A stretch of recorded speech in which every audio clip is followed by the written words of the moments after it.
So, welcome everyone. It's good to see you.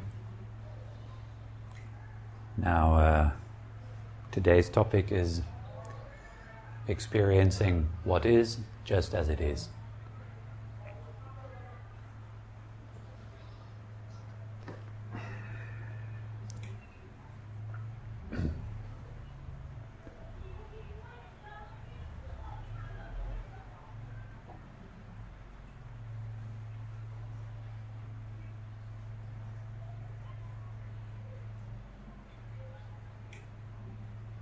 So experience is something that always and ever, or exclusively, only happens right now. There's no other moment in which you could actually experience something other than right now. Does that make sense so far?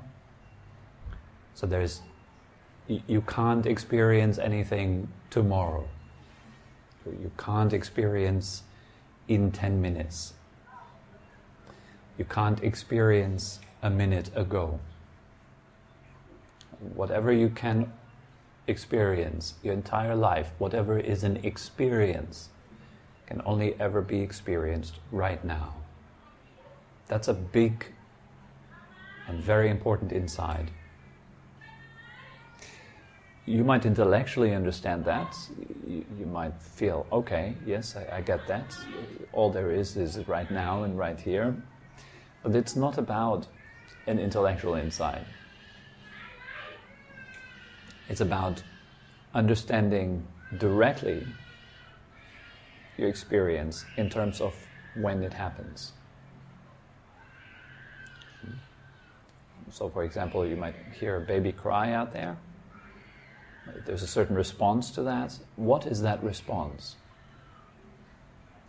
So normally we might feel maybe anger, maybe frustration, maybe compassion, maybe sadness, something like that, right? So you might say that any of those particular emotions I'm feeling as a response to the baby crying. But if you look a little bit deeper and you take away the layer of words and descriptions and labels, what are you left with? What's your experience? You're then challenged to look a little bit closer, right? You can't just go, okay, I know how that's called, and forget about it. Sometimes I have a feeling people ask, what's that called? Because they kind of want to forget about it. And as long as we don't know how to call something, it bothers us because we have to pay attention to it. So, in a way, calling things kind of seems to be a way of forgetting about them. So now I can put them in that box and that's it. They're filed away. So what would your experience be without any commentary, without word? Again, right here, right now. Let's say your response to the baby was a response of being startled. So you feel startled. And then you're not actually calling it that. Then what is it that you are experiencing? You now you don't have words anymore to call your experience anything. You can't describe it in familiar terms anymore. So what is it? Yes. That's a question invoking mindfulness. You can't answer it verbally. You can only answer it knowingly. That's a different way of approaching things, isn't it? And so that's the preferred way of approaching things. I'm not saying that approaching things from an intellectual viewpoint is wrong or bad. It fulfills a certain function, but it's very limited. It doesn't get you in touch directly with the experience. It's kind of like it's like a photograph of Paris. You've never been in the city, you see the photograph, you might get an idea of what the city is like, but it's so different from actually being there.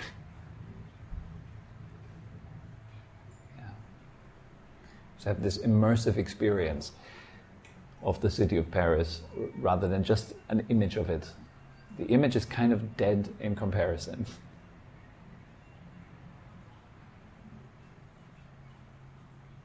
So when then challenged to explore your emotional state, whatever state that is, in terms of just what it is, not labeling it anymore, what do you feel then? What is your experience?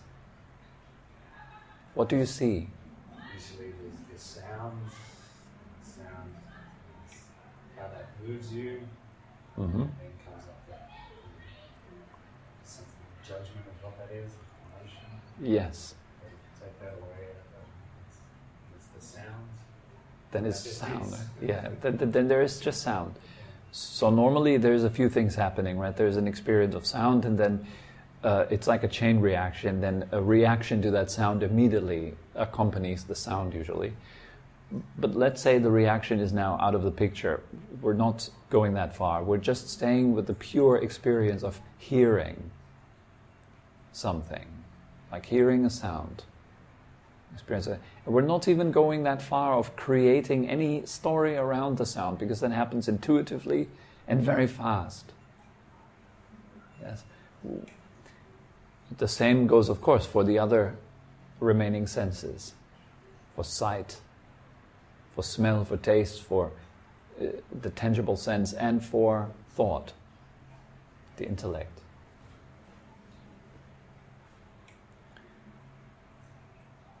Now, when you are encouraged to look into your experience directly, you can, first of all, we have already established that we can only ever do that right now. You can't look into your experience directly in any other moment. That leaves a question open. Now, is there such a thing as an other moment? Where would that be?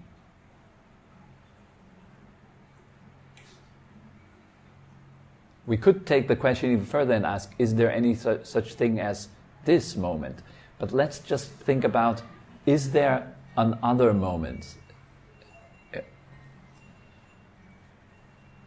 Just from your intellectual understanding, what do you think? Would that make sense logically? Like there being many moments?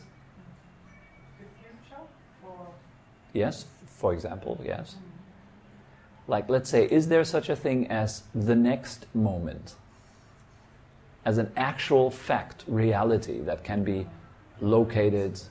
Descriptive term. It's a term, right? It's a term, it's a description. It's a concept that we're having. It's a mental construct, the next moment or the previous moment. But as you can't really find them anywhere outside of a thought that exists in this moment. Like you might now be thinking of the next moment, okay? Like let's say, well, I'm now remembering my meditation that I did yesterday. If I remember the meditation that I did yesterday, then that is a memory that I'm having right now. The experience of that memory occurs right now. I'm not physically moving back to yesterday's meditation session. Right? It's impossible. You can't ever be anywhere other than here and now. You can ask anyone in this world the simple question, are you here? Everybody would have to answer yes. And if you ask them, are you here now? Yeah, again, everyone would have to say yes. And if you ask them, are you? They would have to say yes. It's a fundamental truth. And that points to the experience of what is. And that's what we're dealing with in meditation practice. If you are interested in truth, where can you find it? Well, here and now. There is no other place where you could find truth. And that's again, that's a big one. There's so many people who are spiritually searching the seekers. But there is not many finders. I think that would be important, that more people shift from seeking to finding, because seeking implies something that is not now, something that is not yet, that still has to be found, that is still out of reach. So I have to imagine in order to somehow connect to that concept. I'm left with no other choice but to create a mental image of something that does not exist, namely another moment of enlightenment, which is supposed to happen at some point in the hopefully not so distant future. Peace. Don't call it enlightenment, call it peace, call it the end of suffering, whatever, But it seems to be something that is distant from us. So there are a few kind of skillful questions we can ask ourselves to challenge that a little bit. One of those questions, for example, is, how far are you away? How far do you need to go to find yourself? How many meters? How many steps? Where can you find yourself? Many people, they say the spiritual search is all about finding yourself. Yes, we can call it that. Let's call it that. So where are you then? Are you somewhere else? Are you at another time, maybe? Might it be that what you are right now, or who you are right now, is not quite right yet, but there is another you waiting just around the corner, which is just perfect. And all you need to do is take a few steps to get there, and hopefully you take the right steps. So spiritual practice is not really about imagining a certain path that you then have to walk, so you're getting somewhere else.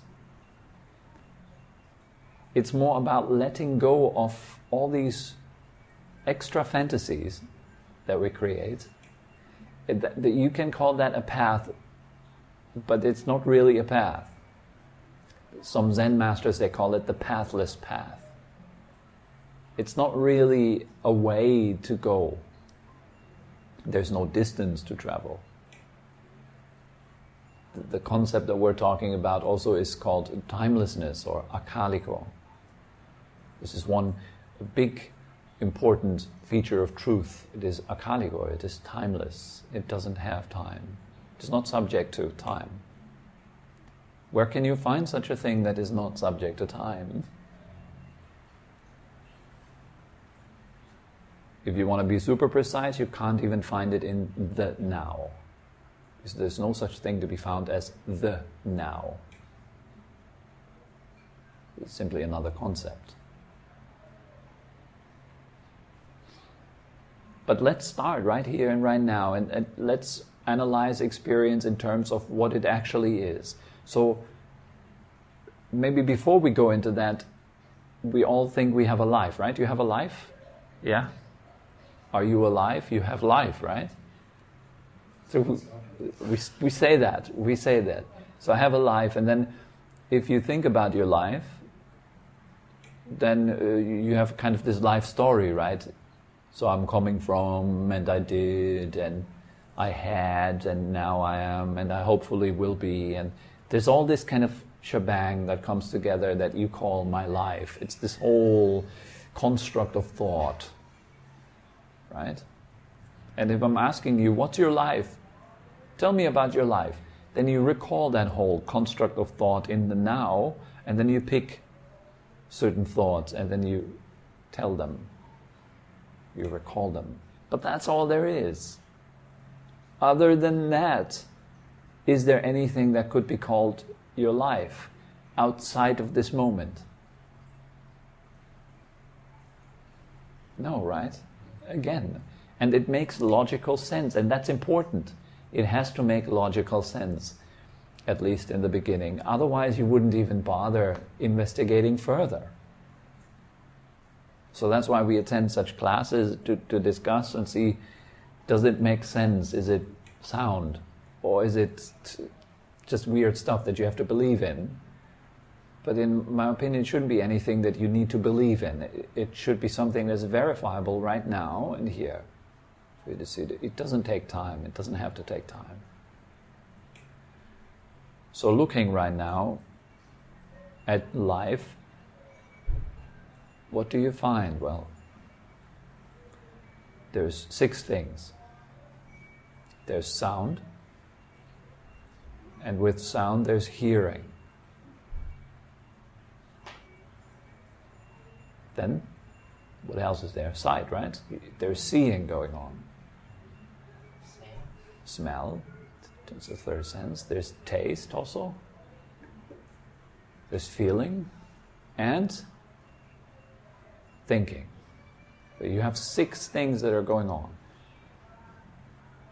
Or you can also say just mental activity. Thinking includes like imagining and intention and motivation, all that kind of stuff, yeah? So mental activity. So you have the 5 external senses and mental activity. Is there anything going on outside of those 6?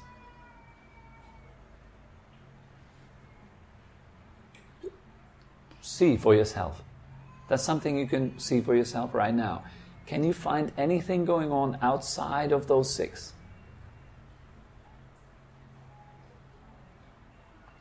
Anything which is not sound, not smell, not taste, not feeling, not sight, and not mental concoction.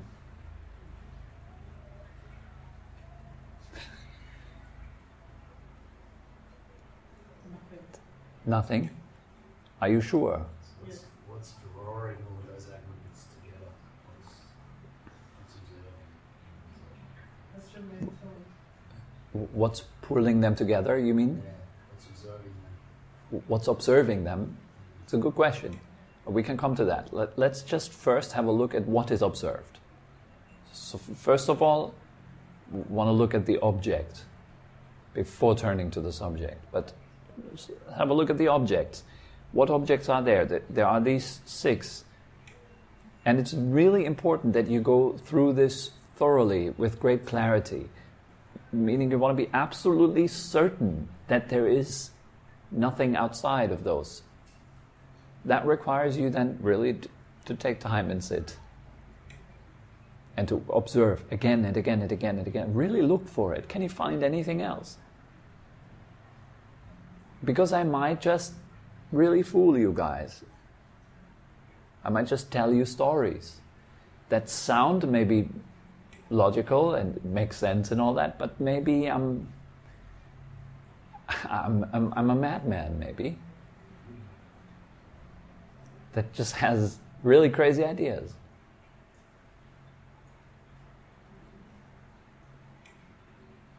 It's easy to believe things, particularly if an authority says so and so. If you hear a meditation teacher speak about this and that, it is kind of like an authority, so yeah, we take it on board. That's not really correct. You shouldn't just take it on board. This is for you to analyze. With logic, it's one way to analyze it. Then with experiential reasoning. You look, you analyze in your experience. Is it true? Can you find anything? You apply your awareness to really look, really search. Can I find anything outside of sound, smell, taste? Is there anything else? Could there be anything else? What would that be?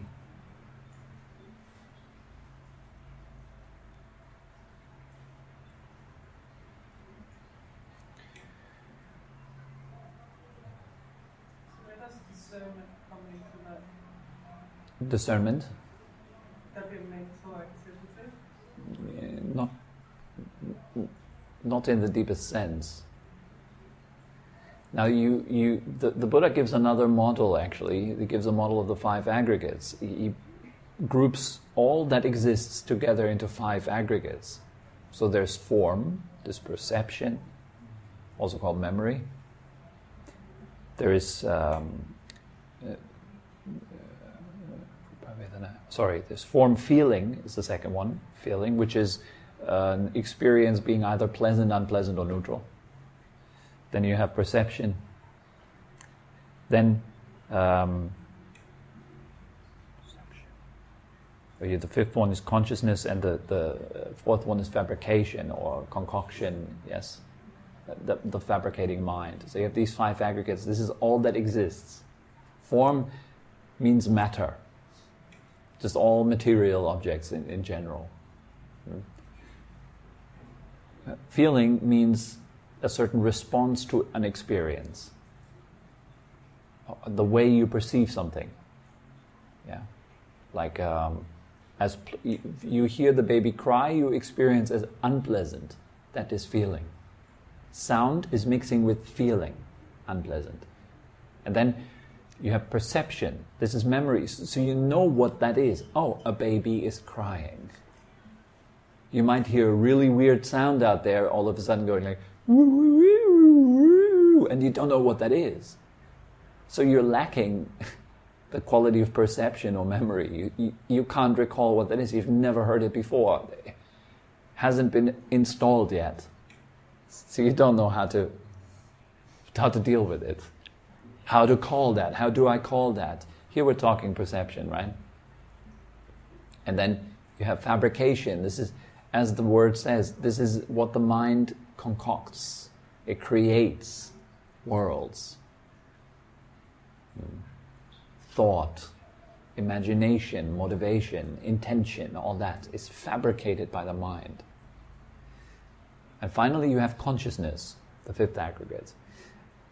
Consciousness is what goes, this is important, there's a distinction between what we usually call awareness and consciousness. Here, consciousness is what makes you aware of a sense activity.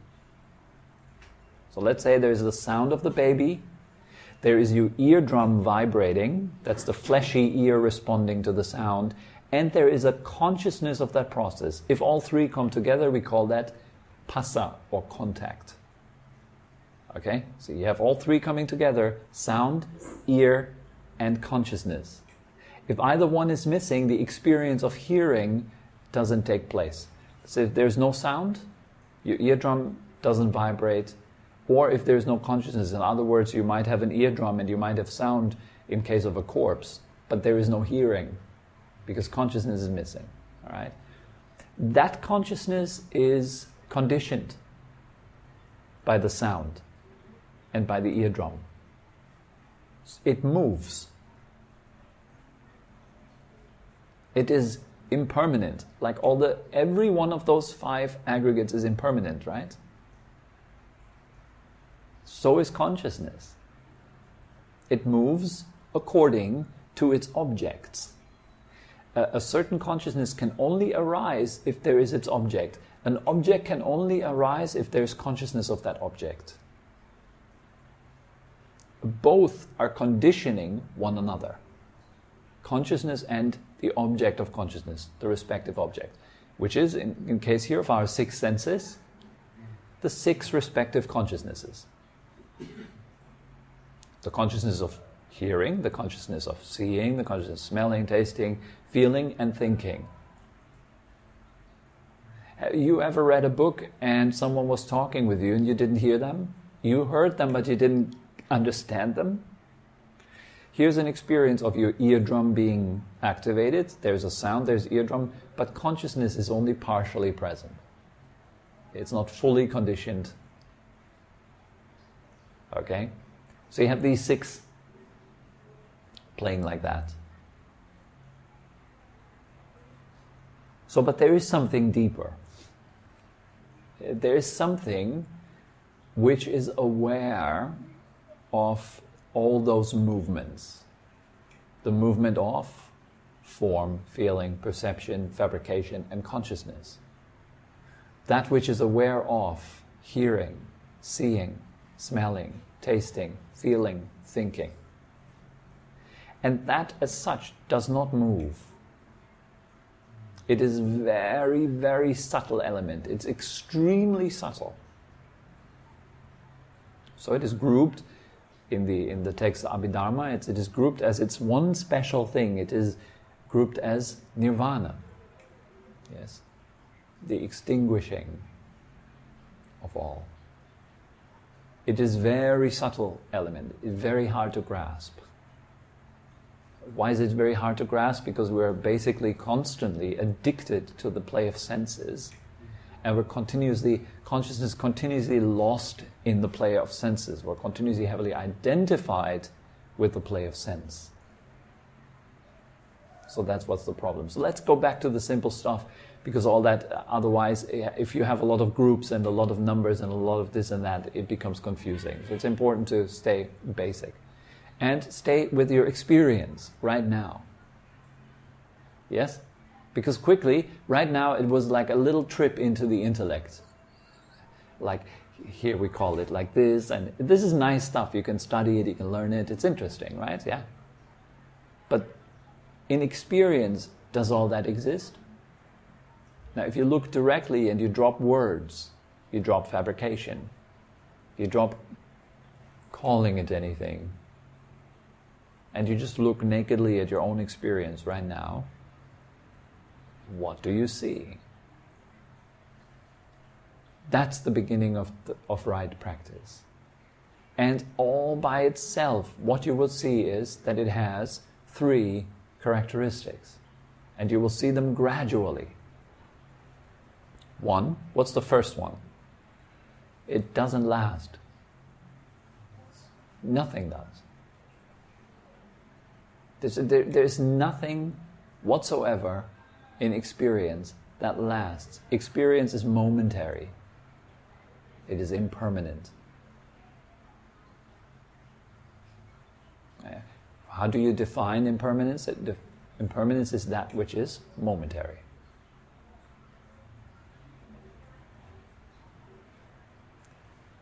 So you're looking at your experience. For example, now there's hearing. Hearing changes every second, every millisecond. If you look closely, right? And then suddenly there's a few thoughts, then there's a few feelings coming in, then it's a huge mix of experiences constantly flowing through you. A lot of stuff going on. That you must see. And see it like that. And see it consistently, without calling it anything. You see right into the truth of your experience. This is important stuff. You see that gradually, if you do that, it disintegrates all the images that you're holding on to about yourself. I am such and such a person. That's very rigid. I like noodles. Like, is that the only thing you ever do, liking noodles? Are you born liking noodles and until your death, that's the only state of mind you ever have? Liking noodles? Or is there more to you? There's more to you, right? There's infinite variations of experiences more to you. And you're encouraged to look at it right now. See how fast your mind is changing, how fast your attention is moving around. So fast. Again, in the Abhidharma they say that with the arising and the passing of 1 unit of matter, there is 17 moments of arising and passing of 1 unit of the mind. So, 17 units of mind arise and pass, while 1 unit of matter arises and passes. They're just giving you an idea that the mind is incredibly fast. It builds worlds all the time. It's everywhere. It creates stuff constantly. Yeah, you don't just hear the baby cry, you hear so much more in it, which is not really there. But you hear so much more in it. You don't just see your neighbor walking by, you see so much more in it. You might see that bastard walking by again. You know, that is so much more than there actually is. Right? You see a good friend, you see so much more than there actually is. This is my good friend, I love him. This is a world of thoughts that comes with just seeing something. So the Buddha actually encourages us to, in one of his sutras, he talks about it directly like this: when seeing, just see. When hearing, just hear. When seeing, barely see. It's also used, this word, very often in translation. Barely see, just only see. Stay with just seeing. If you do not stay with just seeing, something else will happen. Because seeing conditions what? The next stage. Seeing conditions feeling. This is the next stage on the path. First there is seeing. Seeing immediately creates feeling. Like, give me an example of something that you saw that immediately came with feeling. Or maybe you heard something in this talk and it gave you feeling. Saw an elephant. You saw an elephant. I love elephants. Yes. It gave me a good feeling. You see the elephant, good feeling, right? So there is a pleasant sensation. Seeing, pleasant seeing. Then happens immediately. You see the elephant and it's instant, right? Seeing conditions feeling. However, it's just slightly apart. First there's seeing, then there's feeling. But it happens so fast. Right? What happens after feeling? Let's say in case of a pleasant sensation, what's your instinct? What do you want to do? Wanting starts. And a specific kind of wanting. Attachment, yeah. So you can say more, my teacher said is a better word to use is attraction. I agree with that.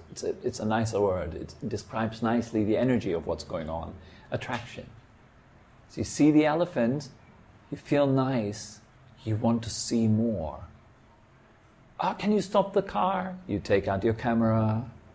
You want to prolong the niceness and capture it and hold it, right? That's what the camera is all about. It gives you that the ability to hold on to that nice thing.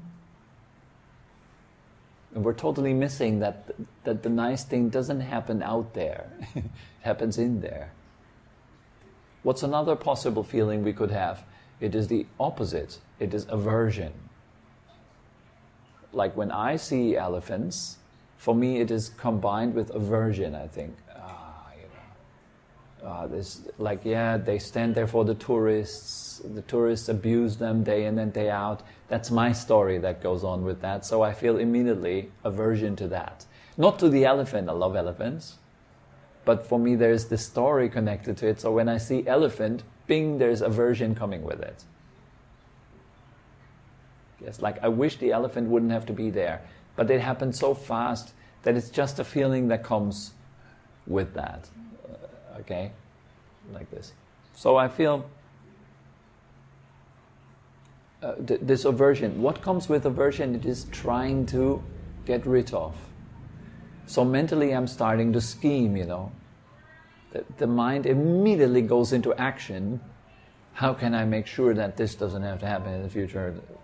Elephants being abused by tourists, blah, blah, blah, blah, blah, blah. And newspaper articles come into mind, comments I read on Facebook come into mind, and at the end I'm there just being angry at, but it happens all so fast, I don't even know what's happening with me. All right? So we need to be super alert. That's why we're training mindfulness, so that we continuously can dwell with what is, instead of with what the mind makes out of it. There's a big difference to what is and the way it seems. My teacher constantly reminded me, it seems like, it appears like this. When I complained about someone, so he said, she's so stupid, why would you do that? She said, and he would constantly remind me, She appears stupid, thereby giving me back my insult in a way, right? Like, because if it appears stupid, then that's my mind, that's my problem. I'm wearing stupid glasses. I see stupid people.